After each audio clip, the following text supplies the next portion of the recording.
let's get straight into it. Let's say you've been shooting a couple of years and those butterflies that you used to get just ain't there anymore. You know, you used to be so stoked about seeing your images, and now your images seem a bit meh. You know, the details aren't as wow as they used to be. The dynamic range and the colors, you know, they just fall a bit flat. You look at your cameras and you just think to yourself, what's wrong with you guys?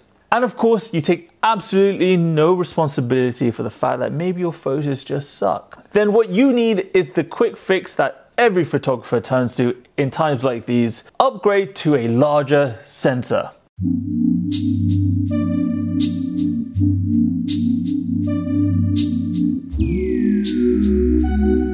So for most photographers, videographers, full frame sensors is the professional standard. You know, unless of course you're one of the enlightened elites and you shoot Fuji. So today I want to investigate and sort of dive into the question, you know, whether or not it's actually worth upgrading to medium format from full frame. So what I'll be doing today is comparing two medium format cameras, two cameras that I would consider affordable, you know, when we're talking about medium format. So the two medium format cameras that I'll be talking about today would be the Fujifilm GFX 50R, which Tom Humble kindly lent me. Actually, it wasn't out of the kindness of his heart. I had to lend him my X100V, which he's using on his holiday with his family. I'll be trying to get at least 3 shoots with this camera, you know, whilst I have it. I've done one portrait shoot. I'm going to do another one on Friday, and then I'm going to try to squeeze in a street photography video. So if you're down for that, if you want to get in on that action, then definitely hit subscribe. The other option is film. I have what I would deem to be one of the best entry-level medium format cameras. It shoots 645 negatives. It is the Mamiya 645 Super. If you want an in-depth review on this bad boy, then link is over here. For me, really, I wanted to see how the results from each of these cameras compared, because the 50R sensor, similar, it's a bit smaller than a 645 negative, but it's close enough. So I really wanted to see how the two would compare. So to help me test out the cameras, I called up Amy, who lives just down the road from me, and we organized an impromptu shoot. We did 2 outfits in 2 locations, 1 for each camera. Enjoy.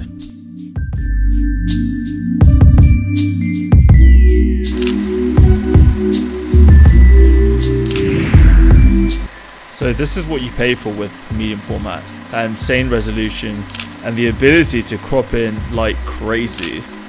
And why that's really important for professionals is because sometimes you need to blow up an image to print on a billboard, or sometimes you need to recompose an image completely and you just don't have the time to reshoot the image.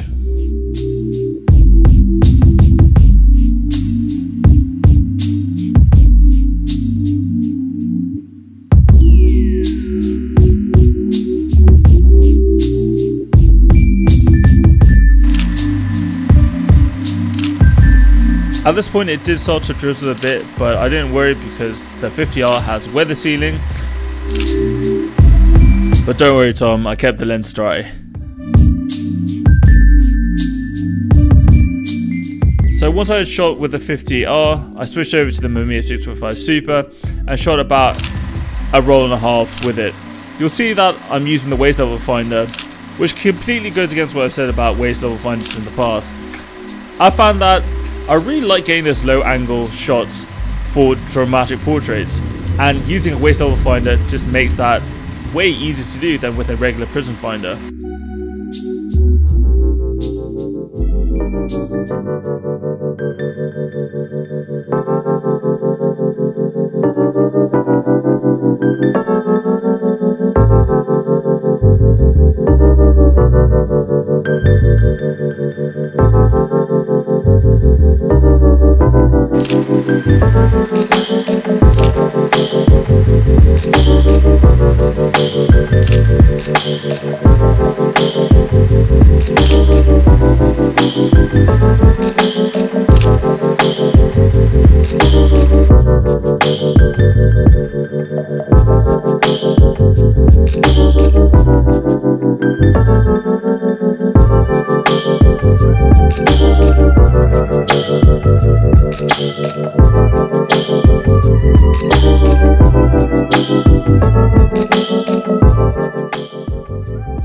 This last shot here was definitely my favorite of the whole shoot.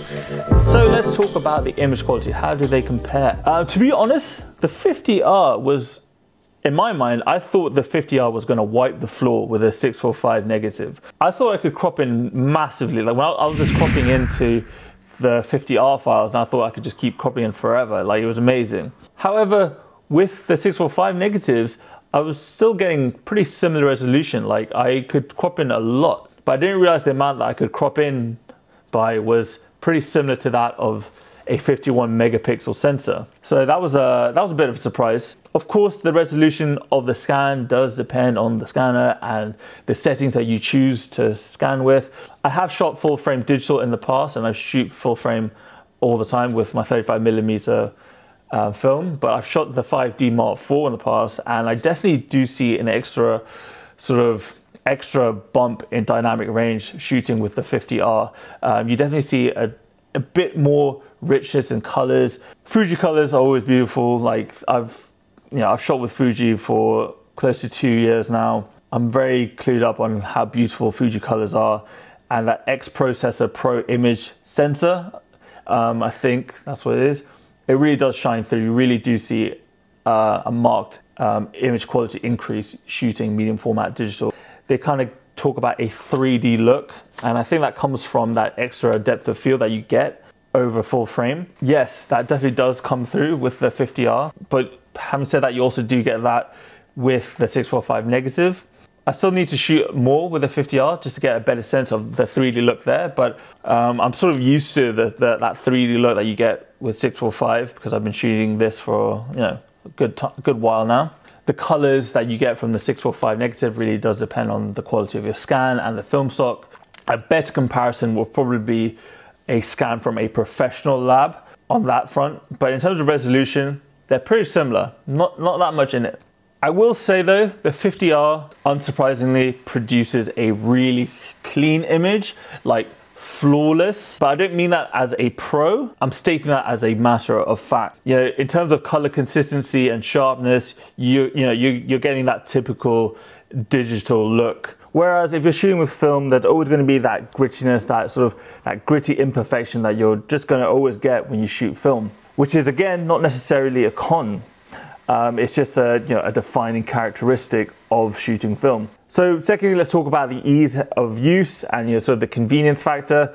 I would say overall that the 50R is easier to use because of course you don't need to load it with film. It's just shove an SD card and you're ready to go.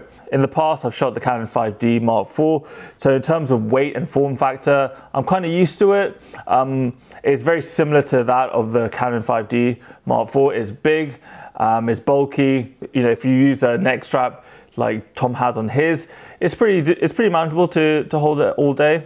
Obviously, a EVF, I would say, is objectively easier to use than a waist level finder.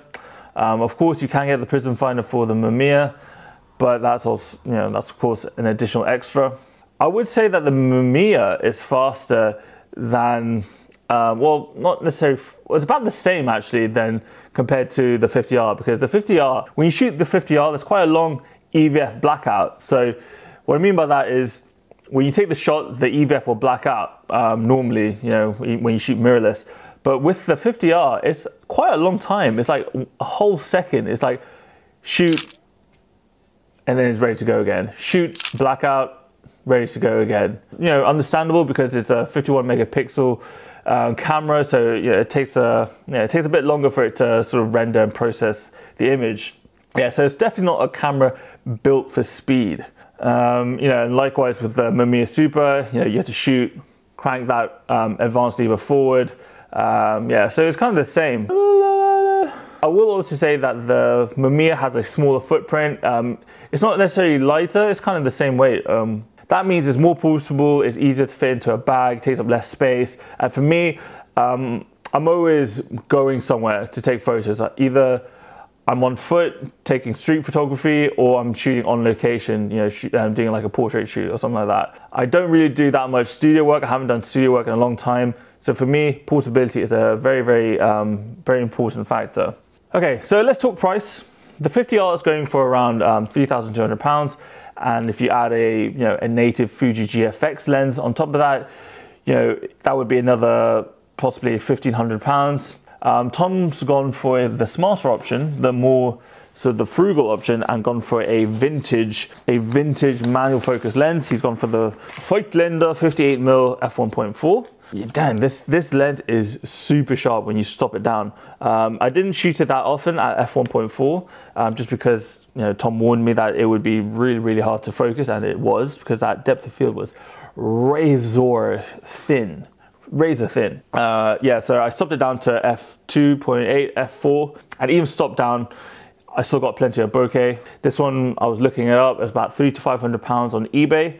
But of course, the downside of going down the vintage lens route is that it's manual focus only. If autofocus is important to you, you're not going to get that. On top of that, this is a full frame lens, so you're not going to get full coverage over the sensor, meaning that when you shoot wide open at f1.4, you're going to get some vignetting. Tom did send me a preset for Lightroom to sort of correct that vignetting, but I have no idea how to download it and install it onto my Lightroom. So anyway, it didn't really matter because I didn't really shoot at f1.4. So the Mamiya lens, the body, the waist level finder, and the advanced lever, that all came in at £500. So that setup is £3,000 cheaper than this guy. However, don't be fooled thinking that, oh, you know what, I'll go for the film route. I'll save myself £3,000. Because if you do go down the film route, you're going to be spending that £3,000 anyway. What do you mean? How's that possible? That £500 doesn't take into account the 120 film you're going to have to buy. Well, about £10, depending on what film slot you get. Developing scanning at a good lab costs about £20. You get 15 frames on one roll of 120 film with a 645 camera. So that basically works out to be about £2 a shot. So for £3,000, you're gonna get about 1,500 photos. Doesn't sound like a lot, does it? When you put it into those terms. Of course, you could save yourself a bit of money and develop and scan all of your film, like I do. Me personally, it takes me about 2 to 3 extra hours after finishing a roll to go from a finished roll to a finished image. And that doesn't include the countless hours and the countless number of ruined rolls I had to get through to get to where I am now in terms of my proficiency with developing and scanning. So honestly, I don't know which one would be better for you. If you need that higher resolution and that certain extra something, that you get, that 3D look, that three-dimensionality people talk about, then yes, medium format is totally worth the upgrade from full frame. If you shoot commercials or weddings and you want to give your clients a little something extra, a little something, something really special, even just mentioning that, I shoot medium format could give your clients a sense that, you're giving them something very special. And in turn, that could help you charge a higher rate. Of course, your skills have to sort of match that. Tom shoots weddings, which makes total sense for him to have a 50R. However, I don't shoot medium format primarily. The Mamiya 645 Super is not my daily driver. My Canon A1 is my daily driver. So for me, it doesn't make, just at the moment, just doesn't quite make sense for me to get a digital medium format body. I'd rather pay for medium format as and when I use it. I shoot medium format mostly for just portraits, for the odd portrait shoot that I do, and for just giving myself, just keeping it different and keeping it fresh for me. I'm still very happy with 35mm full frame, essentially. So for me, at the moment, it's not quite worth the upgrade just yet. Never say never, who knows? Maybe when that Squarespace sponsorship comes, maybe then I'll get one. Did you hear that, Squarespace? Hint, hint. If I ever get asked, which one should you go for, digital or film? I like to think of this analogy that I came up with. Shooting film is like a fairground ride.